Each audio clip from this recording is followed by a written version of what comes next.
You're not lazy. You're not broken. You're just running on the wrong fuel. See, burnout doesn't mean that you failed. It means that you've been fueling yourself with what you were never built to run on. If I were to take a truck that was designed to ingest diesel fuel, and if I were to put gasoline in that tank, what would happen to that tank? The engine still desires to run. It is the fuel that is causing the burnout and the need for a replaced engine. I hope you're catching this. Several of us, what we do is we engage in what I call self-sabotaging activities. And those self-sabotaging activities leads to burnout. What does burnout look like? It is procrastination. It is doing what you know to do is right, but you choose not to do it anyway. And we're going to get into the cause of that in a minute. But several of us also engage in perfectionism. What is perfectionism? Perfectionism is, I've been working on it for the last 100 years and it still ain't ready yet. No, the goal here is to put out the asset, to put out the resource, to put out the idea out into the atmosphere. And then you will continue to craft and to continue to improve upon that item. I'll give an example. Millionaires, they always put out programs and projects and assets. Even your computer, the phone that you're holding on to now, I guarantee you within a month is going to need another upgrade. Why? Because it wasn't perfect when they sold it to you. But you accepted it, you believed it, and you received it. But you're so concerned about other people watching you stumble and fall that you don't even realize it's a part of the process. You're concerned about what other people think. You're concerned that other people will see you fall. Why? Because number 3, you are people pleasing. You are so concerned about what other people are thinking about you that you are failing to operate and to walk within your calling and within your purpose. How many of you are staying in a relationship way too long? It's been toxic, sis, and you've been there forever. And you know, in order for you to get to that next stage in life, you gotta drop some weight. You gotta move on from that terrible, awful circumstance. Now, if you're in a marriage, I'm not saying get a divorce, but what I'm saying is put yourself in a better environment. See, the blessing here is that you are in control of the environment in which you reside. I want you to think about this. The human body was designed to thrive on a balanced intake of protein, carbohydrates, water, rest, some vitamins and minerals. But if you're living on chips and soda, even if I threw in a multivitamin in the mix, your body will eventually begin to rebel. Why? Because you're not giving it what it was created for. You're fueling a divine machine with processed noise.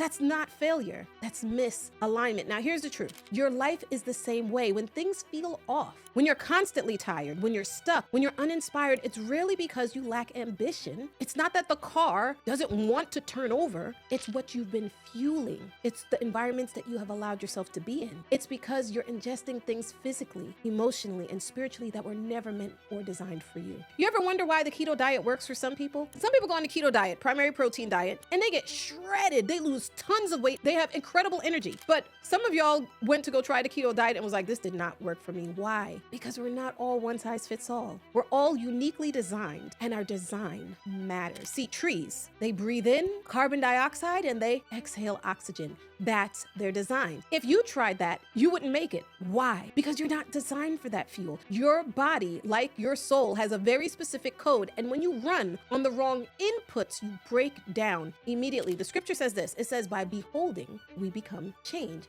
That means that what you observe, you absorb. What you stare at long enough, you start to mirror it. See, we go through this process called development. It doesn't stop at 18 now because you're an adult. Your development will continue throughout the rest of your life. If you surround yourself and if you place yourself in an environment where you do not allow yourself to thrive, you will never blossom. If I take a seed and I put it in the ground in the middle of the winter months, I am not allowing that plant to flourish. Why? Because the environment that it is surrounded by will stifle its growth. And several of us are in positions where we are placing ourselves in unsavory positions and we are not allowed to blossom. And as you know, as a plant begins to mature and it blossoms year after year, some plants even begin to produce some fruit. And I want you to notice this. The fruit isn't for the plant. The fruit is for those around you. I hope you caught that. So I have to ask, what are you looking at? What are you beholding? Is it fear-based news? Is it a constant comparison from you to your coworkers? Are you listening to low vibrational talk on the radio all day long? Are you engaged in a toxic relationship? If so, of course you're exhausted. You're breathing in all this carbon dioxide and expecting to thrive. Let's take a deeper look. Have you ever stopped to wonder how atheists come to their conclusions, they mostly rely on what can be seen, and to them, everything dies. So to them, death is not just a part of life, it is necessary for change. And if that were your only lens that you were capable and able to look through, you might actually come to the same conclusion that, oh, a certain amount of species need to die off, and then the species will learn to adapt and grow. But deep down, we all know that there's more to the equation. Like this sweater that I have on, okay? This sweater is not me. This sweater is mine. It's an extension of me. If I get cold, I'll put it on, all right? The same with my arms. My arms are not me. My features on my face, they are not me. My arms and my legs. And to prove this, they belong to me. They're mine, but they're not me. Amputees prove that you can lose limbs and still fully be you. So the question is this: who are you? What are you? I have the answer. You are the summation of your thoughts, and your thoughts are shaped by the fuel that you consume. Whatever it is that you're consuming, it's what you watch, it's what you listen to, it is what you internalize. See, if you feed your mind junk, your soul starts to slow down. If your only source of fuel is carbon dioxide, which is what you were never built to manage, you will burn out, and burnout ultimately leads to death. See, this is the beauty of parables. They help us to understand the invisible by way of the visible. If I started with the spiritual, some of you would have tuned out moments ago. But when we begin to look in the physical, the dots begin to connect. So even if you don't subscribe to a traditional belief system, I encourage you to look for parallels in life. See, you might not believe in divine design, but tell me this: does a book write and bind itself and leap up onto a shelf? Of course not. In the same way, you were created by a divine design. You were created for a reason. You were created for a purpose. See, everything real starts with an idea. It starts with a word. It starts with a vision.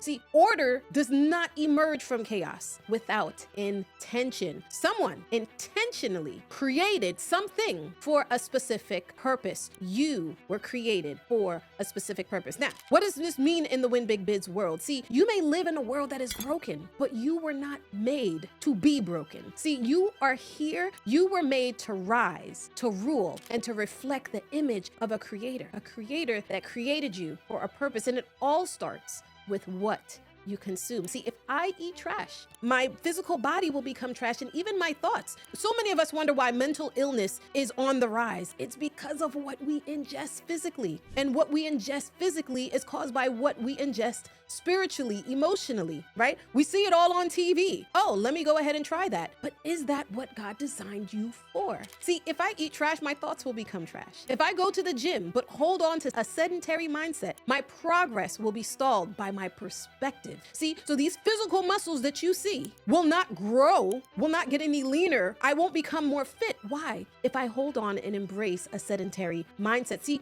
we know this in the fitness world. The heavier the load, the harder the climb. Some of you are overwhelmed simply because you're carrying what was never meant for you. And deep down, you know exactly what it is that needs to be released. But so many of us hold on to what we know is true out of fear. But remember, God has not given us the spirit of fear, but He has given us power. He has given us a sound mind and the ability for you to be released from whatever it is that is holding you. So here's a shift. My team and I, we can teach you the whole roadmap about how to win big bids. We can throw it all on YouTube. We can teach you how to navigate the procurement process and how to find opportunities, how to write proposals, and build a legacy business with government and corporate contracts, and grow and scale your business and all the talking points. But the question is not, can you do it? It's, will you?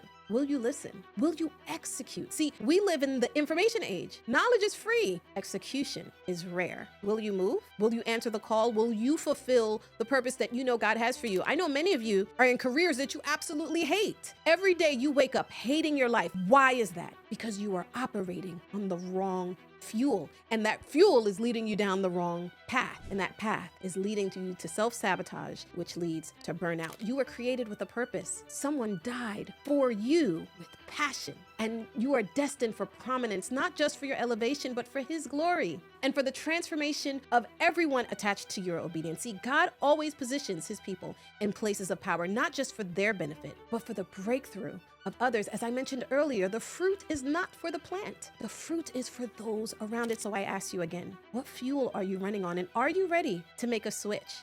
If you need assistance, we're always here. Till next time, my name is Alison Etinoff, and I want to encourage you to go win and win big.